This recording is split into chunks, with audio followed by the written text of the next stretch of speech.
Olá, queridas e queridos ouvintes, está no ar mais um episódio do nosso podcast Justificando. Eu sou André Zanardo, diretor de redação desse site aqui, que é Resistência Jurídica nesse país. Vamos fazer mais um programa comentando os principais temas políticos e jurídicos do momento com os nossos colunistas ilustres hoje. Só a gente da casa já chega junto, Mabu. E aí, André, ouvintes maravilhosos. Hoje a gente vai fragmentar o nosso programa um pouco, vai ter análise de Bolsonaro, vai ter Lava Jato, uma breve discussão sobre as tão debatidas frentes, frente ampla, frente única, muitos temas que acho que foram acumulando aí ao longo dos últimos meses e que a gente ainda não conseguiu abordar porque, todo dia alguma coisa da pandemia, esse ano a gente não teve sossego, né? Nesse primeiro semestre, nem foi o ano ainda. É verdade, isso que essa semana foi um pouquinho mais calma, né, Mabu? Mas antes de dar nosso start, já queria saber aí, o que você tá achando desse teste positivo do Bolsonaro aí no Covid? Olha, eu tô me sentindo meio trouxa, não sei você, porque eu dei uma comemorada internamente quando saiu, mas aí no dia seguinte, quando eu vi as especulações de que ele tava,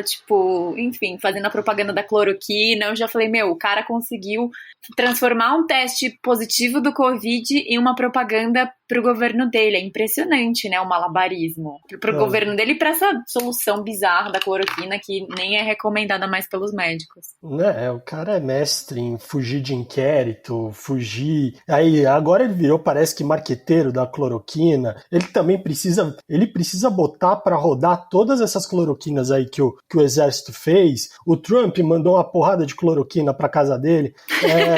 Então, fica complicado, né? Então, não dá pra acreditar muito nessa história aí, né? Não, a que ponto chegamos, que a gente não consegue acreditar na palavra do presidente da República nem por um segundo. Não dá, mas é isso aí, né? Pois é. Bom, gente, quem gosta do nosso programa, vale o nosso recadinho de que estamos todas as semanas, às segundas-feiras, às 9 horas da manhã, na Rádio Brasil Atual, para São Paulo e região. E, claro, também no seu player de podcast favorito. É isso aí. Então já chega, dá seu like, dá o seu seguir e vamos conosco aí para mais um episódio. Vamos trocar ideia com esse pessoal aí. Hoje estamos aqui com o Márcio Sotelo Felipe, ex-procurador do Estado, mestre em Filosofia do Direito. As análises do Márcio aqui você já conhece, sempre um sucesso. Tava aqui ansioso para escutar o Márcio novamente aí, que passa 2-3 semanas sem escutar esses caras aí, já dá saudade. Como é que tá, Márcio? Oi, André, tudo bom? Tudo bem? Beleza. Tentando acompanhar as coisas, né, André? Tá fácil? Não tá fácil. Essa semana até que foi um pouquinho calma, como você falou, mas como faz umas 4 ou 5 que a gente não aparece, é muita coisa e cada dia muda, né? E a pauta sobe, né? Fica gigantesca, a gente tem que dar conta num programa só. E a gente tem que viver também, né? Tem a vida da gente. Aí ficar acompanhando as travessuras, né? As coisas demoníacas do Bolsonaro e detalhe daqui, detalhe de lá, Lava Jato, PGR, pelo amor de Deus, é um cansaço, a gente precisa acabar com isso. Vamos ver se a gente consegue resolver isso aí nesse programa, então. Eu vi o Bruno Gagliasso tweetando outro dia, eu gosto de ser brasileiro, é bom ser brasileiro, mas eu não tenho mais psicológico, eu tô nesse estado já. Com certeza. Pra fechar nossa bancada, vou apresentar Marcelo Semer, juiz do Tribunal de Justiça de São Paulo, doutor em Direito Penal pela USP, seja bem-vindo. Marcelo tem divulgação pra fazer hoje, né, Marcelo? Oi, Mabô, oi, André, Márcio, tudo bem? Tava com saudades, beleza. Faz tempo que eu não vim aqui mesmo, né? Acho que a última vez que eu vim, nem sei se tinha pandemia. Tinha, meu filho. Já tá tanto tempo esse negócio que a gente nem sabe mais. Outro dia eu vi aqui, acho que foi ontem, né, que tocou essa discussão aí. Não sei se eu devia citar essa pessoa aqui, né, mas estão falando de Bolsonaro, acho que pode falar do Danilo Gentili, né, que ele falou que o teste da Covid foi a única coisa positiva do governo Bolsonaro, né? É verdade. A única coisa que deu positiva foi isso. Ô Marcelo, você não tem um curso aí para divulgar que eu acho que vai ser de muito interesse dos nossos ouvintes? Legal. Eu vou começar o espaço Cult, né? @cult, curso para entender o judiciário hoje. Vão ser 4 aulas de dia 14 a 17 de julho e as inscrições estão pelo espaço Cult lá. Eu acho que, é uma quimera tentar entender o judiciário de hoje em 4 aulas, mas de qualquer maneira a gente vai conversar um pouco sobre isso aqui. Tudo virtual, né? Do é virtual, então você não precisa necessariamente assistir ao vivo, né? Você pode assistir depois também, em outro horário, enfim, só dá para se arrumar aí. Vamos falar bastante aí sobre a judicialização na política, qual foi o efeito da Lava Jato e tal, todas aquelas questões que as pessoas querem saber, mas têm vergonha de perguntar. Bom, ninguém tem vergonha de perguntar mais nada.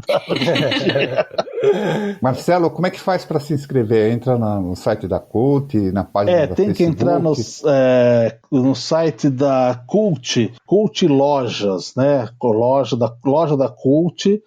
Pelo Instagram você vai encontrar lá o Spaco Cult, né? Spaco_Cult, ou na Cult você vai entrando pelo lado da Cult das lojas, vai ver a venda dos cursos. Já tem bastante gente inscrita, acho que já chegou perto de 50 pessoas, acho que vai ser uma coisa legal. Muito bacana, eu acho que deve interessar muitas pessoas do nosso público aqui do Just, muito massa. Assim espero. Com certeza. E aí então a gente vai para o nosso episódio para explicar que hoje, para vocês, como vai acontecer esse programa de hoje, nós separamos em 3 temas. Começaremos falando sobre Lava Jato. Sim, a gente tem novidade nessa questão, mesmo que abafado pela mídia, aí vale a gente passar pelo tema. Em seguida a gente vai passar para as frentes amplas e por fim vamos chegar em Queiroz e Bolsonaro. Então é isso aí, vamos que vamos, podcast Justificando na área.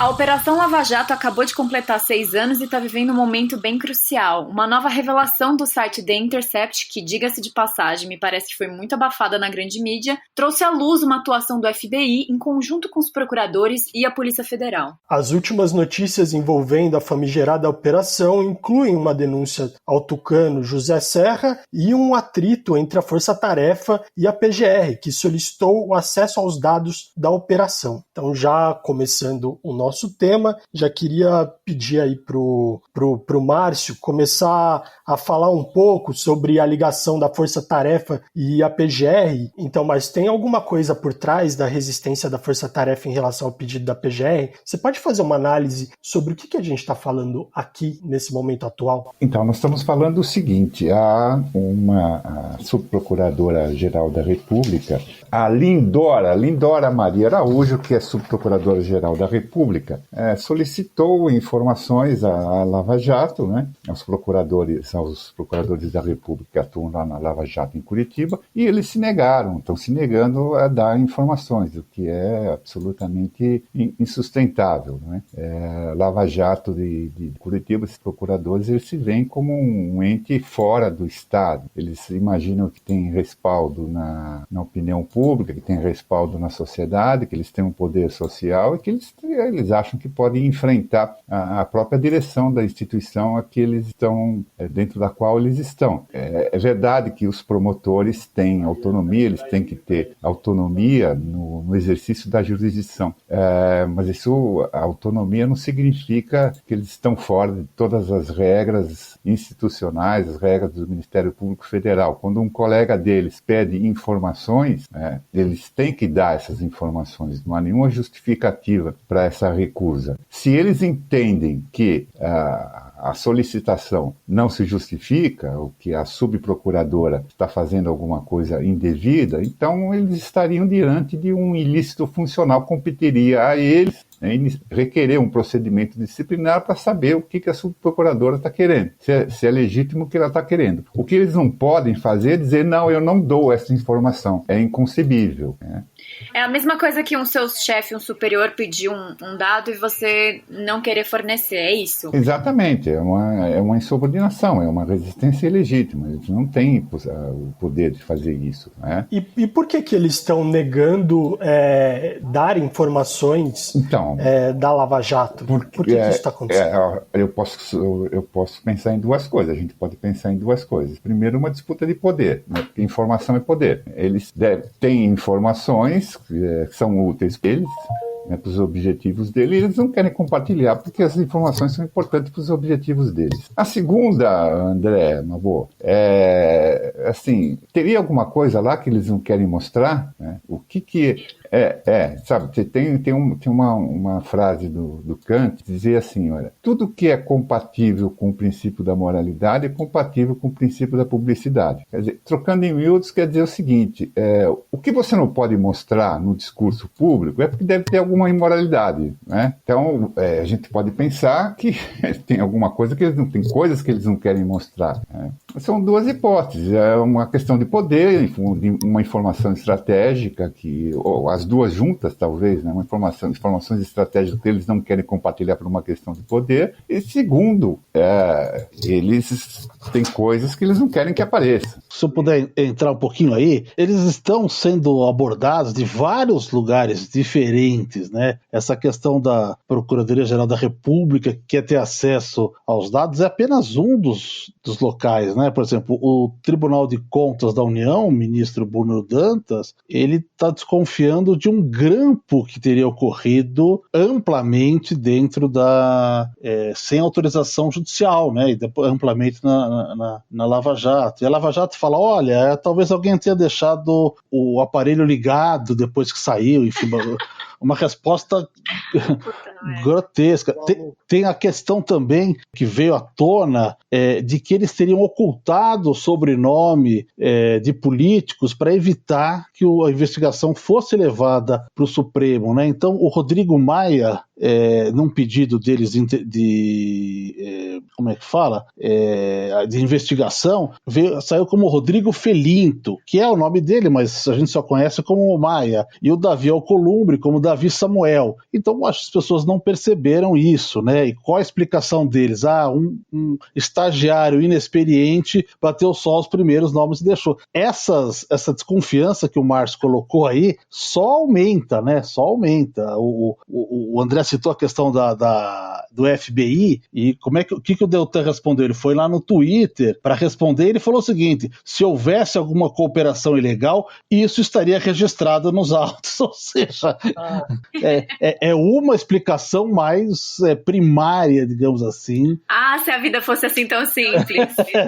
Mais do que a outra. E isso sim gera suspeição. Desde que começou a série do Intercept, a cada momento aparece uma ilicitude nova deles, né? A cada momento aparece uma ilegalidade. Então, todo aquele conluio entre julgador e acusação, tudo aquilo que veio com as informações do Intercept, agora estão aparecendo essas, agora está aparecendo o FBI, deve ter mais coisas lá que a gente não sabe. Então, só uma parte está sendo revelada. Então, é muito legítimo nesse momento, depois de todo esse processo, vindo à tona todas essas coisas gradativamente, imaginar que ainda tem coisas do arco da velha lá que a gente não sabe, né? O que seria uma explicação para essa resistência maluca deles de não compartilhar as informações. Aliás, saiu uma matéria no Conjur, há uns 10 dias atrás, que o repórter do Conjur fez um levantamento e descobriu lá nas decisões da Lava Jato, decisões que compartilhavam as informações que eles tinham, né, naquele momento, isso em 2015, por aí mais ou menos, com o Supremo e com o STJ, a requerimento da própria força-tarefa da Lava Jato de Curitiba. E o Moro concordou com o compartilhamento das informações. Então, essa história de que nós não podemos dar essas informações porque não sabemos o que está por trás disso, na verdade, dentro do próprio processo da Lava Jato, eles fizeram isso pelo menos 2 vezes. Eles requereram. Entendeu? Então, o que mudou agora? Por que agora? O que justifica agora, neste momento, né, eles sonegarem essas informações, dizendo que não é legal, que não é possível, se eles mesmos, há pouco tempo atrás, compartilhavam essas informações? E vale lembrar ainda, né, Márcio, que essas informações, elas sempre foram vastas e divulgadas. A força-tarefa vazava informação para a mídia, vaza para todo mundo com uma certa facilidade. Inclusive, o Brasil tem um acordo firmado com os Estados Unidos, né, num decreto lá de 2001, que eles usaram muito para que eles diziam, né, facilitar a execução das tarefas das autoridades entre Brasil e Estados Unidos, e eles passavam informação para o FBI. E isso tem relatos já que eles chegaram a passar e trocar informações sem ser pelo mecanismo oficial, que teria que ser feito a pedido do Ministério da Justiça. Então eles abriram uma frente oficial via Ministério da Justiça para cumprir o acordo, outra frente os caras abriram falando direto com os agentes americanos e sem formalização nenhuma. Então quando você fala vai estar num processo, nem tudo está num processo, porque essas informações estão acontecendo de formas escusas, né? Você sabe que quem tem personalidade jurídica de direito internacional é o Estado brasileiro, não é a Lava Jato, né? Então, todos esses trâmites, tratativas, cooperações, agentes do FBI trabalhando aqui, tudo isso tem que ser feito pelo canal apropriado, por meio do Estado brasileiro. Eles simplesmente passam por cima disso, aí de repente a gente descobre que tinha um agente do FBI aqui trabalhando sem conhecimento do Estado, sem que isso tivesse sido autorizado pelo Estado brasileiro, trabalhando com os procuradores da República de Curitiba. Quer dizer, eles são um Estado à parte, né? A arrogância deles é tanto, eles não têm medo, eles fazem o que querem. É uma energia louca que eles têm, né? De fazer as coisas como se eles tivessem, como se eles fossem um Estado paralelo.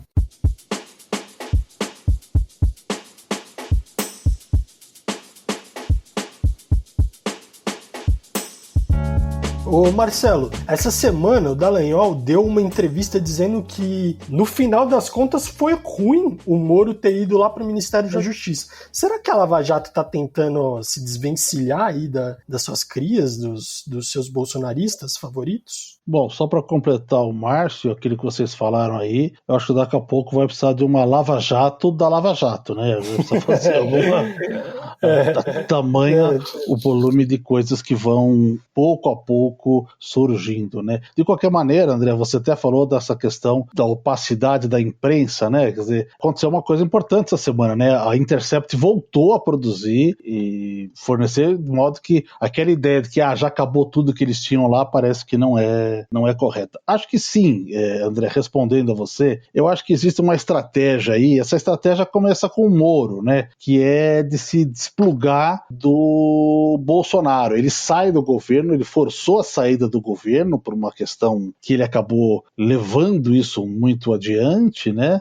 Sai de uma forma ruidosa, sai atirando, né, como a gente costuma dizer, na política, e leva a questão para o judiciário, que é um pouco mais o campo dele aí, inclusive é curioso, né, porque toda a questão da Vaza Jato vem em torno daquelas conversas privadas nos aplicativos, lá era Telegram. A primeira coisa que o Moro faz quando sai do governo é mandar para a Rede Globo a conversa privada que ele tem com o presidente da República reproduzir, o que é no mínimo, né, uma questão de falta de ética.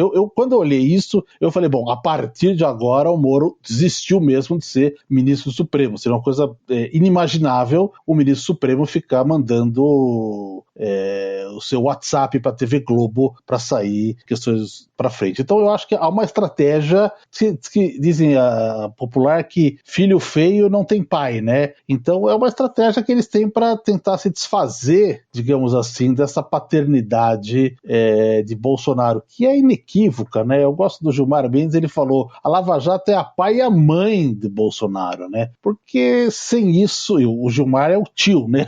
Digamos assim.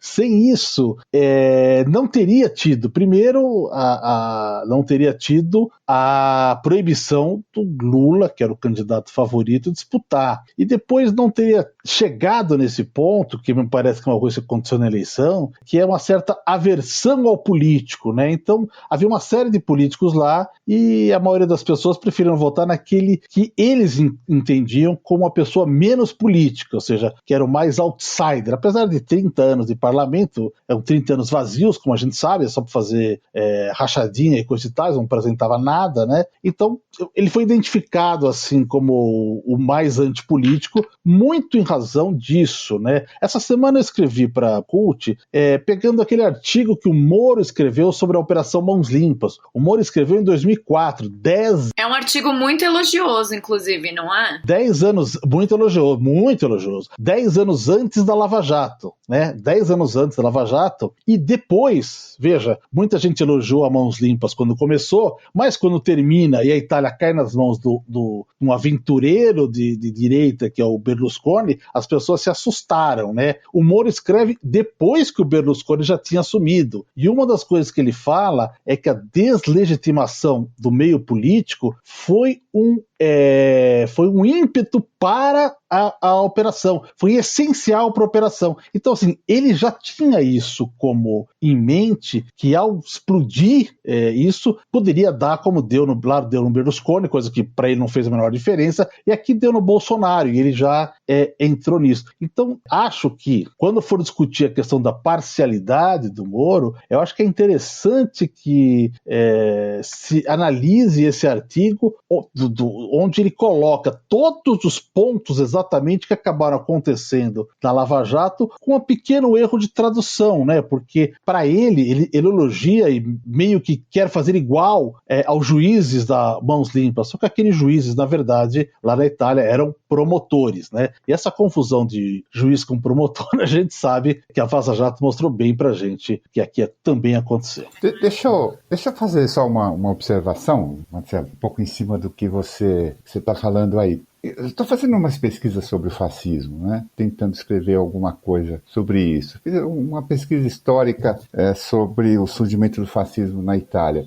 Tem uma coisa muito interessante, assim, uma semelhança de método com o que aconteceu aqui, com o que vem acontecendo, né? Desde 2013, 2015, 2016, todo esse processo que culminou na eleição do Bolsonaro. Lá na Itália, após a Primeira Guerra, embora a Itália tivesse saído vencedora na Primeira Guerra, na aliança com a França, a Inglaterra e Estados Unidos, houve uma crise violentíssima, assim, no imediato pós-guerra. E o Mussolini surge em 1919, ele já tinha surgido antes, mas a organização fascista dele surge em 1919 exatamente com esse discurso antissistema. Entendeu? Nós somos outra coisa. Isso aí que está não vai resolver o problema de vocês. E ele consegue chegar ao poder 3 anos depois, em cima desse discurso, capitalizando, né, num momento de crise, tal como a gente vive agora, capitalizando esse descontentamento popular, como a alternativa anti-establishment, uma alternativa fora do sistema, alternativa fora do sistema político que está aí. Vocês estão nessa situação, né, é o discurso que passa para a sociedade, que passa para os que estão em dificuldades sociais. Vocês estão nessa situação porque esse Estado, esses partidos, isso tudo que está aí não resolve o problema, precisa de alguma coisa diferente. O que você falou das mãos limpas na Itália cabe no mesmo figurino, né? E o que aconteceu agora nesse processo todo cabe no mesmo figurino. É sempre esse recurso, né, de, no momento de crise, no momento de descontentamento popular, eleger um alvo para capitalizar politicamente a situação, né? E o alvo é o establishment. Aí surge alguma coisa paralela ao Estado, e isso então mostra mais ou menos qual a semente, qual a semente do fascismo, qual é o discurso que começa a ser feito, né, quando o fascismo aparece, né, o modo de funcionamento, o modo de operação, o modo de capitalização política clássico do fascismo. Ô Márcio, e no caso a gente vê que a Lava Jato ela foi um grande catalisador dentro desse esquema, rigorosamente dentro desse esquema. André, é impressionante, se você pega aí, eu estou escrevendo sobre isso, vamos ver se dá para publicar. É rigorosamente o mesmo esquema, é igualzinho. Uhum. E no caso, será que a Lava Jato hoje, porque a gente vê 2 grandes núcleos aí na direita, o bolsonarismo e os lavajatistas, a Lava Jato não perdeu uma força nesses últimos tempos? Porque me parece, não sei, corrijam se eu estiver errado, que, por exemplo, a gente viu recentemente que a Lava Jato denunciou o Serra num caso que aconteceu 14 anos atrás. Aconteceram as delações da Odebrecht há 3 anos e meio atrás. E só agora eles resolveram denunciar. Isso daí não seria uma tentativa de tentar limpar um pouco a barra deles, de mostrar que tem uma certa isenção partidária, ou seja, a gente pega PT, pega PSDB, mas só quando é oportuno. Faz sentido isso ou não? Não, sim, eu acho que a resposta está na sua própria pergunta, né, André? O negócio apareceu há 14 anos, apareceu há tanto tempo. Essa história do dinheiro do Serra já saiu, não sei quando foi, mas faz muitos anos atrás, um livro chamado Privataria Tucana. Já tinha ali um monte de coisas, assim, de evidências de corrupção do Serra. Né? É só comparar o timing do processo contra o Lula e o timing do processo contra os tucanos, no caso do Serra. Então, parece que é isso mesmo que você fala. Eles têm um controle, eles têm uma estratégia política, né, e eles vão agindo de acordo com essa estratégia política. Então, agora nós vamos pegar o PT. Então, é rápido. Né? Assim, em 2 anos, 1 ano e meio, o Lula estava na cadeia em Curitiba. Agora, tem aquele negócio do Serra. Este é o momento para pegar o Serra por tais e quais razões políticas. Né? Isso que você falou, por exemplo, parecer isento, né? Uma manobra diversionista, nós pegamos todo mundo e tal. Então, é o uso do instrumental jurídico, né? É o uso que eles fazem como operadores jurídicos, o uso político que eles fazem como operadores jurídicos, né? Dos instrumentos que eles têm na mão. Ô Marcelo, eles têm força ainda ou não? O que você acha? A Lava Jato segue sendo a Lava Jato? Eu sempre tive muita dúvida do que é Lava Jato, né? Eu nunca consegui entender exatamente quando a gente fala a Lava Jato. Parece que é uma organização meio mítica e entre a polícia, entre o promotor, entre o juiz. Não, toda hora a imprensa falava Lava Jato é contra o juiz de garantias, a Lava Jato é a favor disso, a Lava Jato... Eu fico pensando, será que tem uma assembleia, né, reunião de trabalho, eles entram todos com aquelas roupas tipo maçonaria, né, Lava Jato, não sei o quê, porque assim, eu acho que a mídia criou esse monstro, digamos assim, esse ente, né, porque era onde reunia, digamos assim, todo mundo contra o mal, né, todos contra a corrupção. Agora, dentro disso, você tem a Polícia Federal, hoje acho que já não está tão próxima, digamos assim, que o Moro já não controla mais a Polícia Federal, como ele fazia. É engraçado quando o Bolsonaro fala isso, né? Ele fala, mas só tem gente boa da polícia em Curitiba, tinha que pegar todo mundo de Curitiba. Mostra,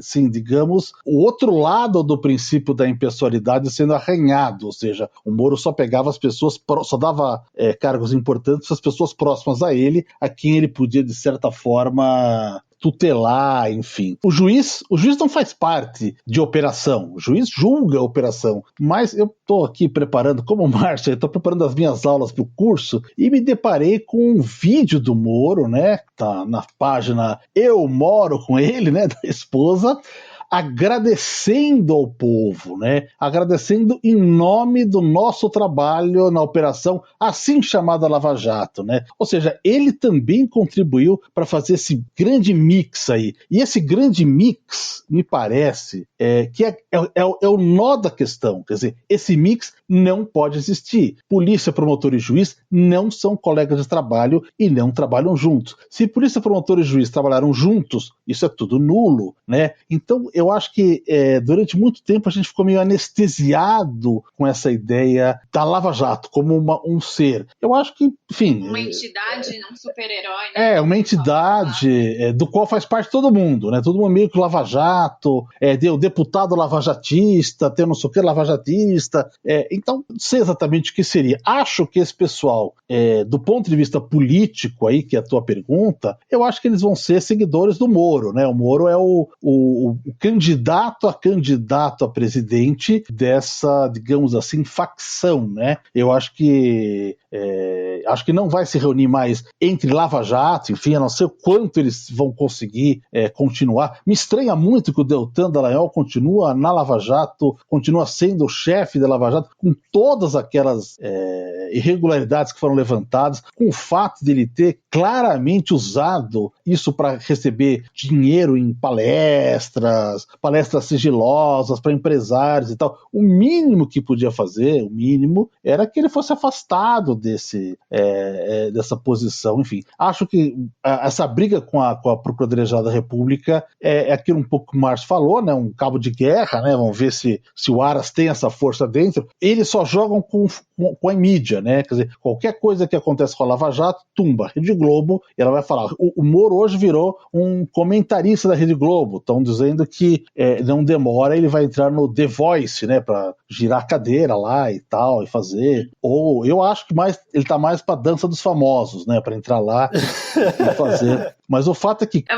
Marcelo, deixa eu perguntar, em relação a passar isso tudo a limpo, né, porque todas essas irregularidades eu acho que a gente já comentou ostensivamente aqui no programa, e acho que já com o Intercept, enfim, tudo que veio à tona já tá mais do que claro que tem muita coisa inconstitucional no meio disso tudo. Então, as futuras decisões do STF sobre a operação, você acha que existe essa possibilidade de rever o que foi todo esse processo através do Supremo?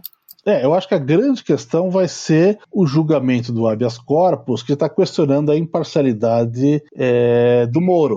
E do que a gente lembra do julgamento, faltava apenas um terceiro voto, né? O Celso de Mello votou contra na liminar, mas falou, não quero me comprometer com o mérito. E acho que ele vai dar esse último voto antes de se aposentar, porque ele já está chegando aos 75, e confesso que eu não sei dizer, não tenho aí uma toga de cristal aí para dizer o que vai acontecer em relação a isso. Acho que existem, os elementos são só crescendo a cada dia, esses elementos crescem mais, você vai tendo mais isso que o Márcio falou, esse manejo político vai ficando mais claro, mais evidente, enfim. Agora, se a decisão vai ser essa, eu já não sei. Eu acho que essa é a decisão central. E veja o tamanho dessa decisão. Digamos que o Celso de Mello reconheça mesmo, como os outros dois, acho que Lewandowski e Gilmar, a parcialidade dele e anule o processo principal, o primeiro processo da Lava Jato, isso significa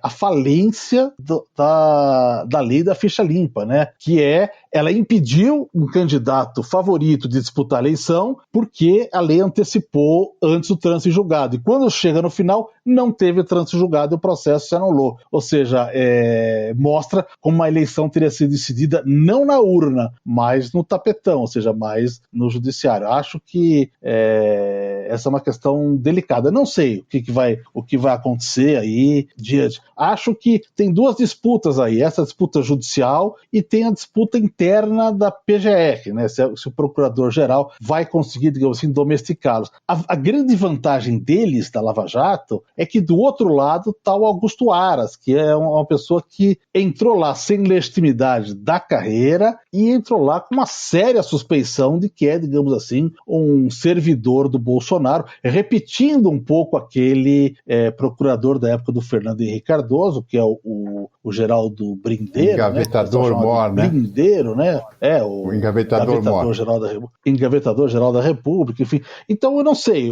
Eu acho que o Aras também... Alguém escreveu isso, acho que foi na Folha de São Paulo, que o Aras vai sentir a temperatura, né? Ou seja, se ele percebe que o Bolsonaro está esvaziando, ele começa a bater. Se ele percebe do outro lado, ele deixa ficar. Então, essa é a vantagem da Lava Jato, dos procuradores da Lava Jato, que do outro lado tem um chefe com uma legitimidade muito questionada, né? Então, é difícil. É um xadrez muito complicado esse do Brasil aí. É isso aí. Então, vamos agora partir para o nosso segundo tema de hoje aí. A gente estava falando segundo round do xadrez. A gente estava falando de bem contra o mal, vamos seguir aí, vamos falar sobre as frentes únicas.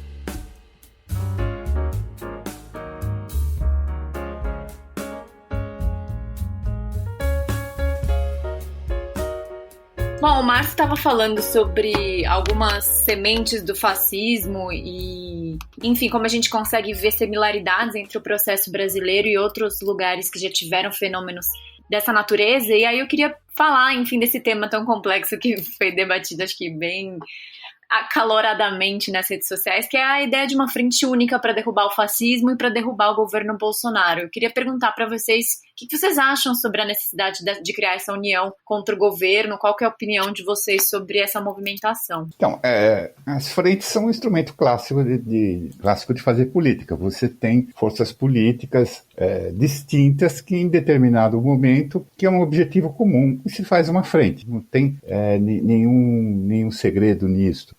Eu lembro, eu até coloquei isso numa postagem no Facebook, eu lembro de uma frase do Prestes, aliás, isso foi público, foi uma reunião privada, o Prestes tinha voltado do exílio naquele momento, e essa frase ficou na minha cabeça, né, todos esses anos. Ele dizia, o que é uma frente? Uma frente é como um trem, vamos dizer que seja como um trem. Em cada estação, alguém sai e alguém entra, e o trem continua. Então, o que significa isso? Que necessariamente são forças divergentes, são forças que não se identificam na maior parte das suas propostas, mas que precisam caminhar juntas naquele momento, precisam estar no mesmo trem. Então, não vejo nenhum grande problema em se fazer uma frente como um instrumento clássico de atuação política. Agora, esta frente aqui, por que ela é importante? Porque ela é uma frente contra o fascismo.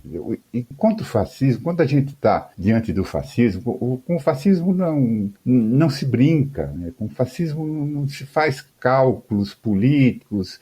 O fascismo precisa ser enfrentado assim de imediato, porque o fascismo é um flagelo para a sociedade. O fascismo mata. Quando nós estamos diante do fascismo, nós estamos diante de uma luta pela sobrevivência, e não é só uma luta pela sobrevivência política, é uma luta pela sobrevivência física.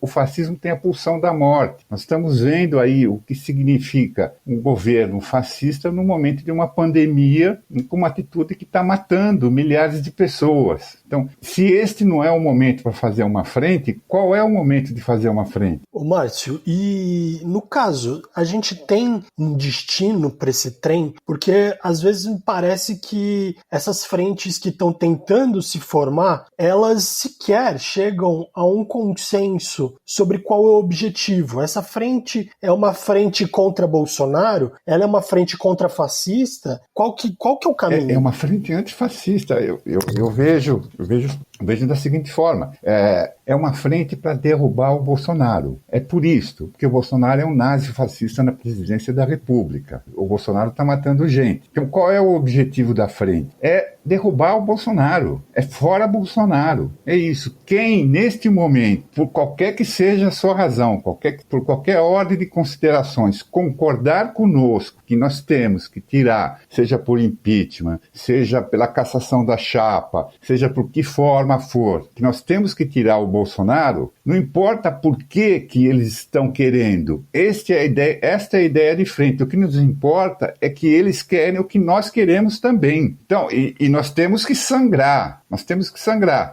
Nós não podemos, é duro falar isto, né? Mas nós não podemos, neste momento, perguntar para outra força política o que ela acha da reforma da Previdência. Eu lamento que as coisas sejam assim, mas a vida é complicada, né? A vida é difícil. Neste momento, não está me interessando o que aquela força pensa sobre a reforma da Previdência, sobre a reforma trabalhista ou sobre o teto de gastos públicos. Isso nós vamos tratar no momento seguinte, por isso que ela é frente. Chega na outra estação, eles saem e nós continuamos. Então, neste momento, nós precisamos apenas derrubar o fascismo. Quando nós conseguirmos derrubar o fascismo, nós vamos tratar das políticas antissociais que foram implantadas ao longo desses anos, da reforma da Previdência, das políticas neoliberais. Eu não gostaria que fosse assim. Infelizmente, eu gostaria de estar enfrentando essas questões agora. Só que apareceu, a vida colocou na frente da gente o fascismo. Então, mudou tudo. Uhum. E Márcio, né? Márcio e Marcelo, no caso, essa essa frente, ela caberia pessoas, por exemplo, como lavajatistas? Os lavajatistas podem entrar nessa frente e, assim, eu sei que incômodo gera, mas tá ok isso? E outra pergunta, eu acho que isso circulou também nos últimos tempos, que a possibilidade até do Michel Temer entrar numa frente dessa. Olha, deixa eu fazer uma consideração aqui, enquanto o Márcio pensa nessas respostas. Eu até concordo com o que o Márcio está falando, só que eu acho que isso não existe. Essa frente não existe. Essas reuniões de pessoas que estão se fazendo aí, de vários partidos e tal, não tem essa afirmação, né? Então você pega o Fernando Henrique Cardoso, por exemplo, ele um dia ele fala que não pode ficar, outro dia ele fala que tem que ter tolerância. O presidente do PSDB fala que é contra o impeachment. Eu não acho que essas pessoas estão olhando como o Márcio está olhando. Eu concordo com o Márcio. Olha, uma frente contra o fascismo pode qualquer coisa. Michel Temer, Sérgio Moro, o que for. Todo mundo que quiser contra isso. Só que eu acho que essas pessoas não estão contra isso. Elas estão... alguns são contra, outros são contra no momento. Mas, aqui, por exemplo, a Globo, ela tem sido severíssima contra o Bolsonaro, eu tenho visto aqui. As edições do Jornal Nacional, extremamente, da mesma forma como ela fazia com o PT ou algo parecido, extremamente severas, etc e tal. O jornal o Globo publicou um editorial dizendo: é hora de todos os democratas conversarem, não deve ser excluído nem mesmo o Bolsonaro. Bom, então, isso aqui não diz nada. Honestamente, eu acho que tem muita gente aí que está se reunindo em frentes que tem outro discurso, que tem um discurso, já pensando na eleição de 2002, que o discurso é contra os extremos, né? Então aí coloca de um lado Bolsonaro, de outro lado Lula, né? Então eu não tenho a firmeza aí que eu tenha visto aí uma frente com diversas pessoas. Para mim, óbvio, Michel Temer, perfeito, não vejo nenhum problema se ele vai ser aliado na vitória contra o fascismo, né? Isso não há problema algum dessa possibilidade, né? O problema é que hoje ele estão dizendo aí que ele é um consultor do Bolsonaro. Então acho que sim, muitas pessoas estão nesse lugar para se cacifar, seja para conseguir um espaço no governo Bolsonaro, como o Centrão, que estava crítico e de repente passou a ser apoiador, ou tentar uma outra esfera, por exemplo, de prestigiar o Paulo Guedes, etc e tal. Então, não me parece, eu acho perfeito o raciocínio do Márcio, só que eu não consigo ver isso acontecendo hoje. Eu acho que se essa frente que o Márcio está falando hipoteticamente, na minha visão, isso ainda não começou. Eu estou de acordo com a observação dele. O requisito da frente a questão é ser contra Bolsonaro, é fora Bolsonaro. Michel Temer não está dizendo claramente isso. Fernando Henrique Cardoso um dia diz que sim, outro dia diz que não, que é muito impeachment, assim, não dá para ficar fazendo impeachment toda hora. Então, são pessoas que estão vacilando, são forças políticas que estão vacilando, elas não estão dentro do conceito que eu estou defendendo de frente fora Bolsonaro, de frente antifascismo. Então, Michel Temer está fora, Fernando Henrique Cardoso está fora. É a frente de quem, assim, declaradamente, confessadamente, sem qualquer sombra de dúvida, quer hoje derrotar o fascismo. É uma frente antifascismo. Quem está vacilando com o fascismo não está na frente. Então, eu estou de acordo com a observação do Marcelo, de acordo com o que o André falou, os adendos que vocês fizeram, né? Não é uma frente sem critério, não é uma frente pela frente, não é uma frente sem parâmetros mínimos, né? É uma frente com consistência. Quem está realmente interessado neste objetivo tático, neste momento, que é liquidar com o fascismo. Só complementando. Eu acho que eu estou de acordo com vocês dois também, porque não creio, eu creio que seja necessária essa frente ampla, mas eu não acho que a gente tenha convergência ainda sobre os pontos do caminho que a gente vai seguir, porque esse pessoal nem mesmo estão de acordo se é um fora Bolsonaro ou não, ainda mais para se tratar do que é uma frente contra o fascismo, quando a gente fala dessa direita aí que muitas vezes de democrata não tem nada, que vai compor aí Deltan Dallagnol, vai compor o Michel Temer da vida. Enfim, é bem complicado esse papo mesmo, né? Babu, quer puxar alguma pergunta? Não, na verdade eu só queria a minha reflexão sobre isso tudo, e o que me incomoda é que eu sinto que isso deveria ter sido feito em 2018. Tipo, eu sei que já passou, eu sei que não adianta ficar chorando pelo leite derramado, mas eu sinto certo incômodo de ver algumas figuras políticas do Brasil que se calaram na época que poderia, eu acho que deveria ter se pronunciado, e agora meio espantadas com o Bolsonaro. Meu Deus, esse homem é impraticável, é insuportável. Não dava pra saber isso antes, entendeu? Então eu fico meio puta da vida mesmo. Eu acho que tem uma dose de oportunismo aí, enfim. É incômodo, de verdade. Eu sinto que...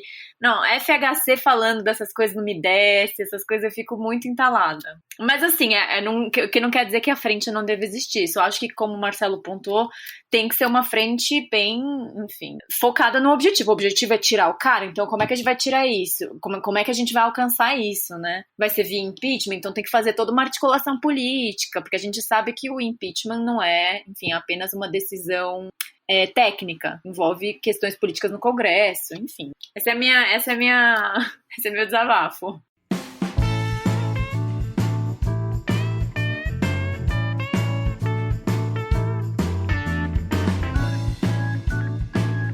Bom, e para encerrar nosso podcast de hoje, com tantos temas variados, a gente queria falar brevemente sobre Bolsonaro e a prisão do Queiroz. O presidente teve bastante calado depois da prisão do seu, enfim, aliado, ex-assessor, podemos dizer ali, próximo da família, muitos adjetivos para descrever quem era o Queiroz e sua relação com a família do presidente. Bom, ele ficou muito quieto depois da prisão e só foi se pronunciar agora com a história do Covid. Vocês acham que esse é o silêncio de quem está completamente acuado?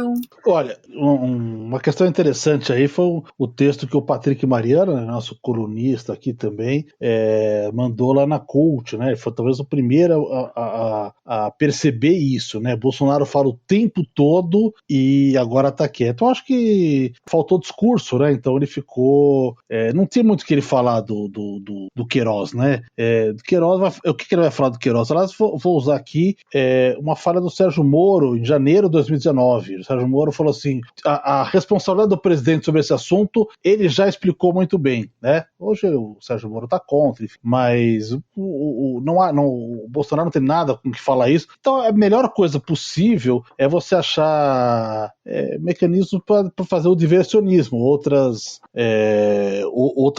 conversas, levanta outras questões e tal. E agora levantou essa questão. Na verdade, foram duas questões levantadas, né? Uma da Covid, né? Que ele levanta a forma como ele faz com que as pessoas suspeitem disso, né? E agora tem uma segundo tema que aquelas pessoas que estão dizendo que querem Bolsonaro que morra, né? Então você vê lá o jornalista da Folha, o Hélio Schwartzman, ele faz um artigo, fala: olha, eu sei que é um problema ético, mas a ética do consequencialismo diria outra coisa, enfim, ele está sendo investigado, né? O ministro da Justiça, esse novo que entrou agora, o André, está fazendo investigação em relação a tudo, né? Todo mundo que fala do Sérgio Moro, perdão, do Bolsonaro, tem que ser investigado pela Polícia Federal, não sei o quê. É uma coisa bem persecutória, né? Aconteceu, parece que também com o Aroeira, que fez uma charge aí.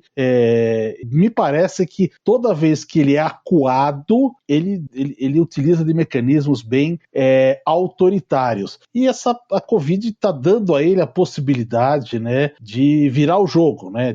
Ele já virou do ponto de vista da agenda, né? Quer dizer, a pauta é isso. Ele conseguiu escolher como chama? O jornalismo simpatizante que foi dar a notícia, né? Foi falar com a Bandeirantes, CNN, não sei o quê. Não falou com a Globo, etc e tal. Ele está fazendo a propaganda da cloroquina e ainda está fazendo, o que a meu ver é uma questão terrível, mas isso tem passado um pouco despercebido, essa ideia do darwinismo social, né? Olha, isso só acontece com quem é fraco, quem é forte vai sobreviver. Isso que é uma grande mentira, mas a mais de ser uma mentira, é uma grande sacanagem, né? Porque, na verdade, ele está culpando todos os mortos pela sua própria fraqueza, né? Quer dizer, eles que não se cuidaram, etc e tal, e por portanto, fizeram isso. Então eu acho que assim, ele está usando a doença de uma forma para sair do corner, né? Dentro de numa luta de boxe, fala isso, né? Para sair corner para dizer, não, agora é outra coisa. E só que, sim,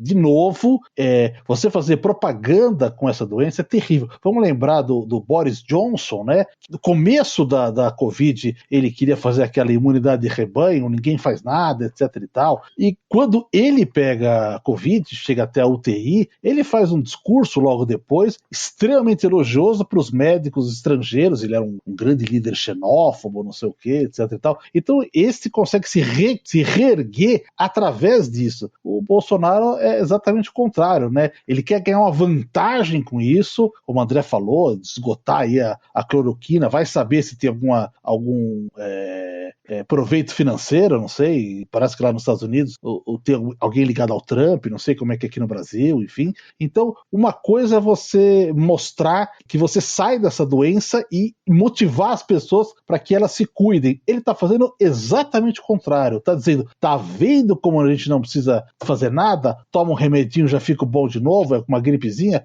Eu acho que isso aqui é um desastre, mas infelizmente não adianta nada ser um desastre. Não, e a Júlia Rocha, não sei se vocês acompanham o Facebook dela, uma médica bastante engajada socialmente, uma puta figura, assim, acho que dos nossos tempos, e ela fala que ela, como médica, ela vê os pacientes começarem a pedir pra ela, os pacientes que estão com sintomas de Covid, dizendo, você não vai receitar cloroquina? Então, assim, isso tem um efeito, parece que é só discurso, que é só o cara esbravejando na TV, mas isso afeta completamente a percepção da população em geral, do senso comum sobre o uso desses remédios. Então, o que ele tá fazendo é muito bem, tipo, ele não tá fazendo à toa, ele é muito inteligente até nesse sentido. Intelectualmente ele pode ser péssimo, mas politicamente eu acho que ele tá sabendo amarrar, enfim, a própria situação para favorecer essa agenda, né? Tá, deixa eu só completar uma coisa em cima do que o Marcelo falou, do que você falou. O líder fascista tem esse jeitão meio tosco, meio bufão, de ser o palhaço que não se leva muito a sério. Também é um elemento do fascismo, né? O Mussolini tinha isso, o Hitler tinha isso.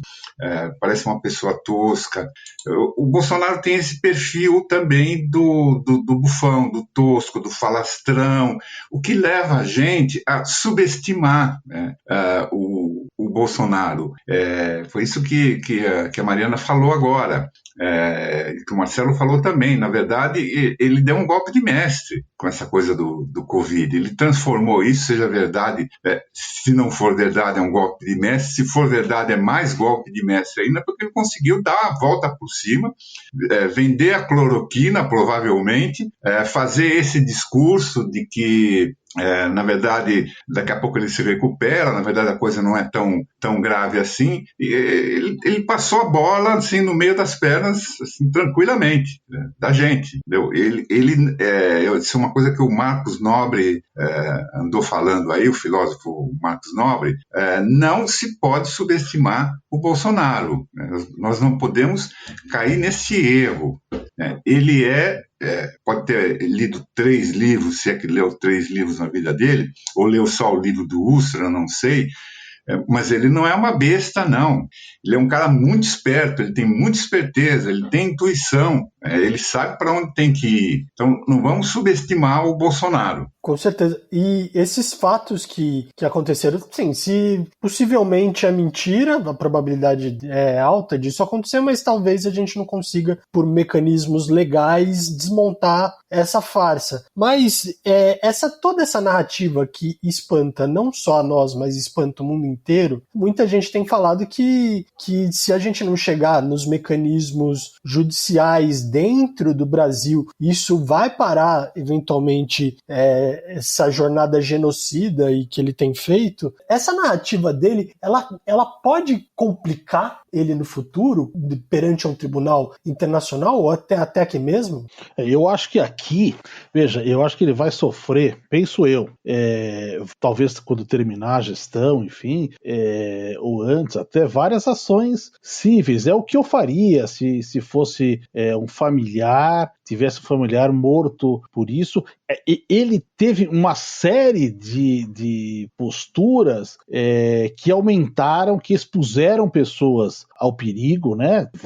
Ele disse que ele encontrou com mais de 100 pessoas nos últimos dias, fala, dá a mão, aperta. Teve um caso aí que ele dá a mão para uma senhora depois de ter passado a mão no nariz, né? Ele estava escorrendo o nariz, ele passa a mão, que seria uma coisa terrível em qualquer circunstância, né? E eu acho que, assim, por exemplo, proíbe máscara, veta a obrigação de máscara em templo, né? A gente usa máscara para todos os lugares, né? Ninguém sabe, pelo menos eu estou vendo aqui, qualquer tipo de comércio, a gente tem que entre duas pessoas é obrigatório andar de máscara. Por que dentro de um templo onde pode estar, sei lá, 100, 200 pessoas, não é obrigatório máscara? Então, ele toma medidas que está aumentando a chance das pessoas morrerem e certamente, é isso que dizia o Hélio Schwartzman, né, para se defender, certamente várias pessoas morreram em razão daquilo que ele fala. A Mariana colocou aqui a questão da cloroquina, do remédio, né? Lá nos Estados Unidos o Trump falou, o pessoal pode tomar desinfetante direto, morreram 30 pessoas que botaram desinfetante e tomaram. Ou seja, essas pessoas têm uma responsabilidade altíssima, né? Mas, de qualquer maneira, aqui eu acho que vai ser difícil ter uma sanção, digamos, política. Eu tô, pelo que você está, pelo andar da carruagem aí, a coisa parece meio difícil, principalmente durante a pandemia. Eu acho que durante a pandemia as coisas não vão evoluir. Agora, a gente não sabe quando acaba a pandemia e, portanto, a pandemia passou a ser para ele um mecanismo de sobrevivência. Quanto mais tempo durar a pandemia, mais tempo ele tem a chance de percorrer o governo, porque as pessoas não vão fazer manifestações, o Congresso não muda, etc. e tal. Então, acho que acaba sendo assim, quanto mais ele jogar para aumentar os reflexos disso, maior a chance dele. É terrível pensar isso, né? Quanto mais gente morre, mais a chance dele continuar no poder. Mas é uma excelente análise. Marcelo, André, Margot, teve uma coisa que passou aí meio despercebida, saiu na coluna do Bruno Bogossian, na Folha, dizendo o seguinte, que ele tinha uma fonte, que ele não dá um nome, que afirmava que a previsão, em março, a previsão de que haveria pelo menos 100 mil mortos em alguns meses, ele recebeu essa informação. Ninguém prestou muita atenção nisso, mas a gravidade da coisa passa para outro plano, né? Passa assim, tranquilamente para o plano de crime contra a humanidade. Quer dizer, o governante que tem a informação de que 100 mil pessoas vão morrer e toma a atitude que ele tomou, não tem como justificar, né, uma atitude dessas como uma questão de política interna. Ela passa a ser um crime contra a humanidade, ela se insere no direito internacional penal, né, com todas as características, né? E aí algumas pessoas que já andaram levantando essa questão de crime contra a humanidade, eu tenho a impressão que elas foram um pouco para o ângulo errado da abordagem jurídica da questão. Andaram fazendo algumas defesas da tese de crime contra a humanidade muito estritamente em cima do Estatuto de Roma, do Tribunal Penal Internacional. Lá há algumas coisas que não se aplicam exatamente em todas as hipóteses de crimes contra a humanidade. Os crimes contra a humanidade são mais amplos, tem toda uma construção de direito internacional que é maior que a do Estatuto de Roma, em que ele tranquilamente seria enquadrado. Então, a abordagem não é estritamente em cima do Estatuto de Roma, mas em cima de toda a construção de direito internacional penal que vai além do Estatuto de Roma. E é nessa construção que dá para enquadrar como crime contra a humanidade. Por exemplo, uma das diferenças é quando você enquadra uma conduta no Estatuto de Roma, você está fica subordinado à jurisdição do Tribunal Penal Internacional. Essa é um aspecto, mas na conceituação mais ampla de direito penal internacional, que vai além do Estatuto de Roma, toda a construção de usos e costumes internacionais, ele fica sujeito à jurisdição universal, ou seja, ele pode ser processado em qualquer lugar do mundo. ele poderia ser preso em qualquer aeroporto que ele pusesse os pés. Foi o que aconteceu, por exemplo, com o Pinochet, né, que ficou preso na Inglaterra. Então, é uma questão, essa questão, talvez eu escreva aí no próximo artigo da CULT sobre essas considerações, né? Qual é exatamente o modo de enquadrar juridicamente, nos termos do direito penal internacional, os crimes contra a humanidade cometidos pelo Bolsonaro? Sim. Não, eu acho que a gente está, enfim, acompanhando o governo Bolsonaro desde o começo e acho que os nossos programas acabam virando um registro da escalada, né? Não sei, eu acho que historicamente isso vai ficar até como um produto para a gente olhar para trás e ver como a coisa foi deteriorando de forma bizarra no nosso país. E aí eu acho que em relação a essa discussão de crime contra a humanidade, enfim, do julgamento que o futuro, que eu espero que não seja um futuro muito longe, vai dar pro nosso presidente, é isso, né? A história não vai absolvê-lo, a história não o absolverá, seria, eu acho que a forma de encerrar o programa. Total, conteúdo não falta, aí eu acho que vale também falar um pouquinho, justificando 6 anos, a gente viu a derrocada aí do país, foram mais de 13 mil, hoje a gente está em 13.500 artigos publicados no Justificando. Então, gente, a história está sendo contada. Quem quiser. E a gente se posicionando sempre, né? Total, é isso. E assim a gente fecha o nosso programa de hoje. Queria agradecer muito aos nossos queridos colunistas aí, Marcelo, Márcio. Obrigado mais uma vez, tá aí junto. Valeu, foi muito bom. Valeu, Márcio. Valeu, tamo junto. Tamo junto. Então é isso aí, gente. A gente se vê na próxima semana com um novo programa na rádio e no podcast. Tamo junto, até a próxima semana. Um grande abraço, um grande beijo.